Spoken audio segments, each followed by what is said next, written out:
SCBI gece pedon. SCBI gece pedon. Justice for Article. Justice for Article.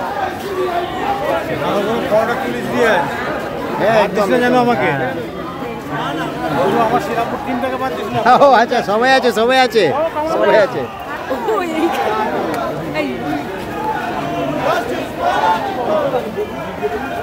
Justice for Article. Justice for Article.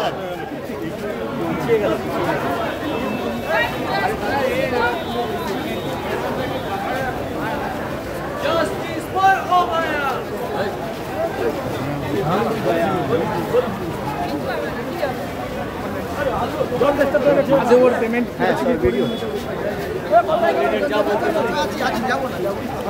টেনে রাখতে হবে, ব্যানারটা টেনে রাখতে হবে। না না, Justice for Article. Very good very good. CBI का चप्पल हो। কাজ করতে টাইম পাচ্ছি না।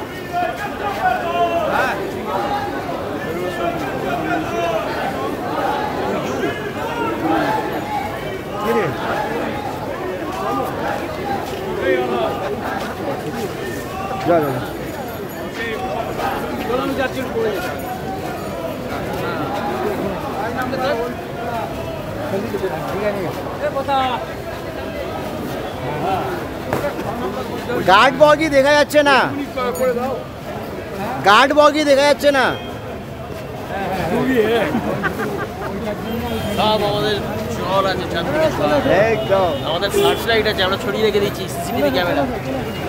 বল, আর ড্রোন, আমরা ড্রোন ছড়িয়েছি। একদম একদম ড্রোন আছে। করে যে নৃশংস ঘটনা ঘটেছে তা আমাদের সবার জন্য লজ্জার। মানব জাতি বলুন কেন, মানবতা, মনুষ্যত্ব সমস্ত কিছুর জন্য লজ্জার। কিন্তু আমাদের মাননীয় মুখ্যমন্ত্রী সঙ্গে সঙ্গে আপনার যে মুহূর্তে জানতে পেরেছেন, উনি ঝাড়গ্রামে ছিলেন, এটা আপনারা নিশ্চয়ই জানেন, যে মুহূর্তে জানতে পেরেছেন সঙ্গে সঙ্গে উনি বলেছেন এর সর্বোচ্চ সাজা চাই, ফাঁসি চাই। এবং ঘটনা ডিটেকশন হওয়ার 5 ঘন্টার মধ্যে ওই সিভিক ভলেন্টিয়ার যেটি সে অ্যারেস্ট হওয়ার পরে চলছে, বলেছে 7 দিন সময় দিয়েছিল পুলিশকে, না হলে সিবিআই কে দেবে, এই কথা মুখ্যমন্ত্রী নিজে বলেছেন। কিন্তু ঘটনা হচ্ছে এর মাঝখানে হাইকোর্টের ইন্টারফিয়ারেন্স ঘটে। 7 দিনের সময়সীমা অতিক্রান্ত হওয়ার আগেই সিবিআই কে দিয়ে দেওয়া হয়। আজকে সিবিআই এর ধরে নিন 13 তারিখে সিবিআই কে দেওয়া হয়েছে, 13 তারিখ থেকে আজকে আমরা 22 তারিখে এসে পৌঁছি। ঘটনার কি অগ্রগতি আমরা কিছু জানি না, কোন রকম কোনো অ্যারেস্ট নেই, দিনের পর দিন জেরা হচ্ছে, এটাতেও আমরা জানি না যে কি অগ্রগতি হচ্ছে। অ্যাটলিস্ট একটা প্রেস রিলিজ যে তদন্ত সন্তোষ গতিতে আগাচ্ছে এটা নেই। এর মাঝখানে আবার ধরুন পুরো জিনিসটা সুপ্রিম কোর্টে চলে গেছে, সুপ্রিম কোর্ট সুমতো কগনিজেন্স নিয়েছেন, সেখানে গতকালও একটা ছিল, আর একটা বেঞ্চে মামলা উঠেছিল, সেখানে সব জায়গাতেই ওই সুপ্রিম কোর্টের দুটো বেঞ্চেই আপনার বলেছে যে আজকে একটা রিপোর্ট সিবিআই সাবমিট করবে। আমাদের সবাইকার নজরও দিকে থাকবে। প্রশ্ন যেটা হচ্ছে যে আমরা নিজেরা নিজেদেরকে যে সভ্য বলি, সবাই বলি, এই যে আপনার এরকম করে আমাদের রিক্লেমেশন অফ পাওয়ার বা উইমেন পাওয়ার, নিশ্চয়ই নারী জাতি সম্মান সবসময় আছে, নারী জাতিকে সত্যিকারের সবসময় সম্মান করতে হয়। কিন্তু ঘটনা হচ্ছে যে আজকে সেটা করার নামে একটা জিনিস হচ্ছে যে আপনার একজনের জীবন যেটা চলে গেছে, তারপরেও আপনার অন্য আরো সবাইকার লাইফ করে দেওয়া বা তাদের ক্ষতি করে দেওয়া, সেটার কোনো যৌক্তিকতা আছে বলে মনে হয় না। যে প্রতিবাদের রাস্তায় মহিলারা নেমেছিলেন, সেটা যদি সেই জায়গায় সীমাবদ্ধ থাকতো তাহলে হতো। আজকে এত পুরুষের সম্মেলন সেখানে, এবং সেখানে সেই পুরুষের সম্মেলন ঘটার জন্য ইনসিডেন্ট ঘটেছে। সেখান থেকে কারা করেছে, সেখানে পতাকা ন্যাশনাল ফ্ল্যাগ নিয়ে কিছু লোককে দেখা গেছে, কিছু ফ্ল্যাগ সাদা ফ্ল্যাগ উইথ রেড স্টার দেখা গেছে। তাদেরকে আইডেন্টিফাই করে ধরার দরকার। আরো একটা বড় ব্যাপার হচ্ছে যে সোশ্যাল মিডিয়াতে যে জিনিসটা চলছে তাতে আপনার ক্রমাগত গুজব ছড়িয়ে মানুষের মনে একটা বিভ্রান্তি এবং নেতিবাচক প্রভাব ফেলছে। আমরা নিজেদেরকে সভ্য বললে আমাদের প্রত্যেকের ডিউটি সেন্সিবল হওয়া দরকার, এবং আমরা এমন কিছু করব না যাতে এই ধরনের আপনার কোন রকম কোনো প্রভাব এসে পড়ে। এই প্রভাবটা যাতে এসে না পড়ে, তদন্ত যাতে অপ্রভাবিত অবস্থায় চলে, সেইটে বোঝা দরকার। সেইটে না হলে আপনার প্রকৃত দোষী শাস্তি পাবে না। আমরা সবাই চাই যে প্রকৃত দোষী শাস্তি পাবে, এটা হচ্ছে মোদ্দা কথা। আর ঘটনা আপনাকে আমি পরের পর বলতে পারি, এতে যা বেরিয়েছে তাতে করে সেই ইউটিউব বা সোশ্যাল মিডিয়া বা অন্যান্য এতে সমস্তই আপনার নিজেদের চিন্তা ভাবনাগুলোকে এমন ভাবে বলেছেন যেন এগুলো তদন্তকারী দল করছে। এই জিনিসটা একেবারে অনভিপ্রেত।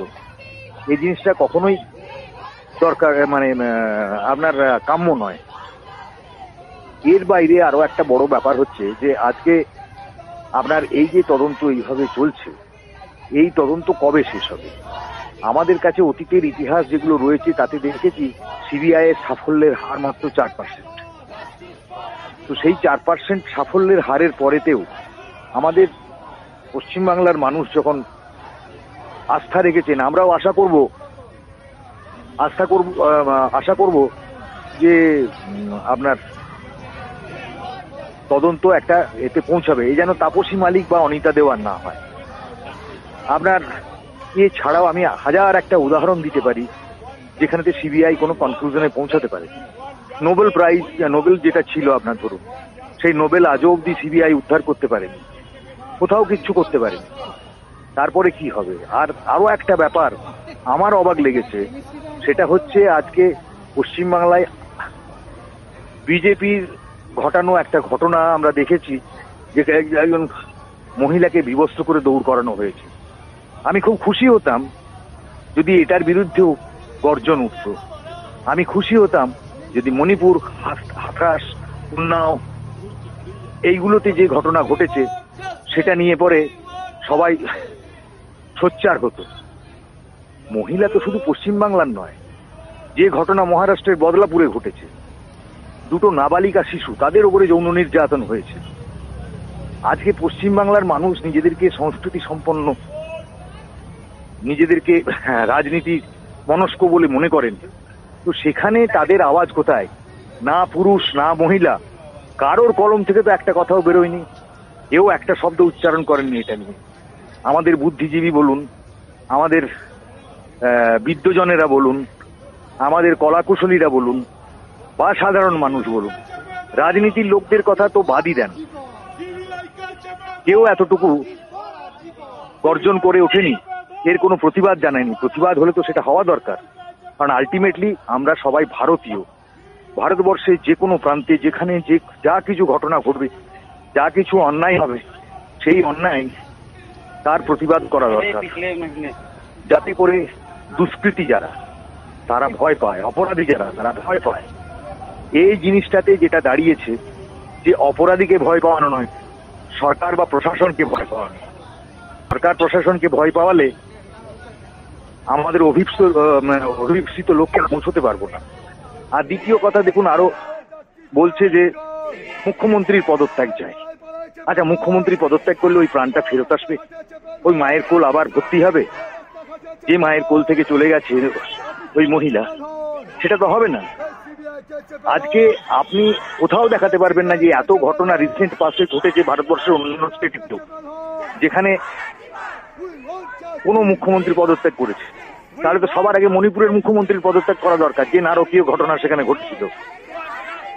এত উপজাতি মহিলাদেরকে আপনার হত্যা হয়েছে, তার অত্যাচার হয়েছে, সেটা হওয়া দরকার, হয়নি। আপনি আবার যদি দেখেন, এটা খুব দুর্ভাগ্যের ব্যাপার, আমি আপনাকে বলবো, যদিও একটা রিভিউ পিটিশন পেন্ডিং আছে, বিলকিস বানোর যারা ধর্ষণ করে হত্যা করেছিল, সেই সমস্ত অপরাধীরা জেল থেকে যখন বেরিয়ে আসছেন, একটি রাজনৈতিক দলের নেতা এবং সদস্যরা তাদেরকে ফুল মালা দিয়ে অভ্যর্থনা জানাচ্ছেন। তো এই কোন সভ্য দেশ, কোন সভ্যতার বড়াই আমরা করি? এইগুলোকে মাথা আজকে এক পেশে হয়ে আপনার নিছক একটা হাইপের জন্য সবাই ইয়ে করলেন, সেখানেতে কোনো সমস্যার সমাধান হয় না একটা নেতিবাচক প্রভাব, একটা অস্থিরতা তৈরির প্রয়াস ছাড়া। আমার যা মনে হয় কিছু রাজনৈতিক দল যারা রাজনীতির ময়দানে বা নির্বাচনের ময়দানে হালে পানি পাননি, তারা এই ঘোলা জলে মাছটা ধরার চেষ্টা করছে, এছাড়া আর কিচ্ছু নয়। যা আমরা খবরের কাগজ বলুন বা অন্যান্য এতে যা হুঙ্কার দেখতে পাচ্ছি, তাতে করে মনে হচ্ছে যে রিয়েল এজেন্ডা হচ্ছে এই সরকারকে কিভাবে টপল করা যায়, এই সরকারকে কিভাবে ফেলা যায়। এটা আশা করি পশ্চিমবাংলার মানুষ 2-4 দিনের মধ্যে বুঝতে পারবেন। আমরা সবাই একসাথে বলছি যে প্রকৃত দোষীকে খুঁজে আপনার তার চূড়ান্ত শাস্তি হওয়া দরকার। আর একটা কথা আমি আপনাকে বলি, 14ই আগস্ট আমার একটা রাত্রিবেলাতে আমার একটা নিজের অভিজ্ঞতা হয়েছে, তাতে করে মনে হয়েছে যে একজনের জীবন যে চলে গেছে তার প্রতিবাদের বিনিময়ে অন্য কারো জীবন, যা আপনার সংবিধানে 21 ধারায় সংরক্ষিত, তাতে অশান্তি তৈরি করা, তাতে প্রতিভা তৈরি করা, অসুবিধা তৈরি করা, এটার রাইট বোধহয় আমাদের কারো নেই। এটা কোনো বিপ্লব নয়। আপনাকে আমি বলি, আমি ওই দিন রাত্রিরে এয়ারপোর্ট গিয়েছিলাম, আমার মেয়ে গভীর রাত্রে ফিরছে, আনার জন্য আমি গিয়েছিলাম। অনেক কষ্টে পৌঁছে মেয়েকে নিয়ে আর এয়ারপোর্ট থেকে বেরোতে সারা রাত আমাকে ওই ওভারব্রিজে কাটাতে হয়েছে। আমার পাশে 3খানা অ্যাম্বুলেন্স দাঁড়িয়ে, যারা ক্রমাগত হুটার বাজিয়ে যাচ্ছে, আর্তনাদ শুনতে পাচ্ছি। হাজার হাজার গাড়ি দাঁড়িয়ে আছে, তাদের থেকে কারো গাড়ি থেকে বাচ্চা কাঁদছে, এই সমস্তগুলো হয়েছে। এই যে জনজীবনকে স্তব্ধ করে দেওয়া, এতে বিপ্লবের কোন চতুর্বর্গ লাভ হবে আমি জানি না, এতে করে কি হলো, প্রতিবাদ হলো আমি জানি না। এটা শুধু হাজার হাজার মানুষের অসুবিধা তৈরি করলো। এগুলো আমাদেরকে ভাবতে হবে। আবেগ আছে, সবকিছু আছে, আবেগ নিয়ে আমরা বলবো। প্রতিবাদ তো আমরা সভ্য হলে, বিদেশে আপনি দেখবেন যে কোনো সভ্য দেশে আপনার প্রতিবাদ যখন হয় একটা জায়গাতে প্ল্যাকার্ড নিয়ে তারা তাদের বক্তব্য প্ল্যাকার্ডে লিখে দেয়, কোনো স্লোগান শাউটিং নেই। এবং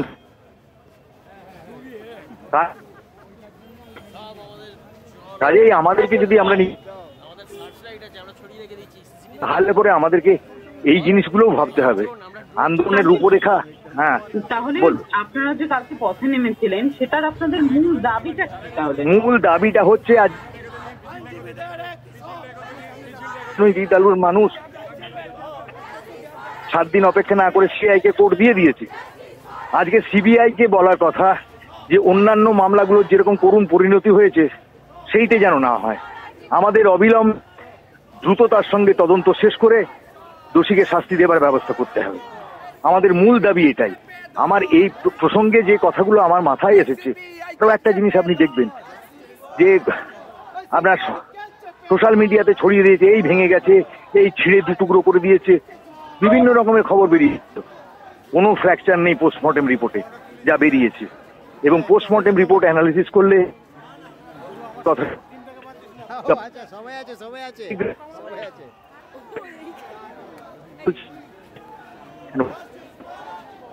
ক্রিমিনাল সাইকোলজি দিয়ে এটাকে বিচার করার ব্যাপার আছে। অ্যাট দি সেম টাইম আমরা আশা করব। হ্যাঁ বলুন। একটা বিষয়, সেটা আপনাদের কি মনে হয় কোনোভাবে যে বাংলাদেশের যে ঘটনাটা সম্প্রতি ঘটেছে সেটার থেকে এটা কোনোভাবে না, সেটার থেকে এটাতে হয়নি, কিন্তু সেটার নাম নিয়ে এখানে কিছু রাজনৈতিক দল অস্থিরতা তৈরির চেষ্টা করছে।